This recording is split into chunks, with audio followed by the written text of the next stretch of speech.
家己布袋新温加应庙冲水路迎客王是当地正重要的信仰活动，也因为旧的码头无符合因使用的需求，县政府等待这活动结束了后，要来整修，让设备更加安全。也是唔请你去桥仔内底，已经有180活动历史的新温冲水路迎客王准备要来开始。为了要让这个民俗活动有更加好的场地，家己县政府嘛当要进行王船码头的整修工程。这个观景台这个部分要改善，然后在这旁边的硬铺面，再来就是入口意向，我们从马路这个外头马路走进来，整个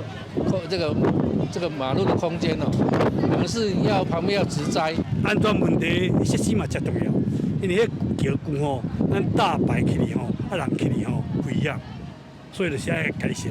家己县布袋新温的冲水路迎客王，伫2009年订入做家己县民俗文化资产，每当拢有真侪人来参加。这届整修主要针对王船码头平台水准护栏甲周边环境，希望来加强安全甲景观。底下的搓沙或是怎样，我们整个就是建筑的整个就打底的所谓的水泥的工程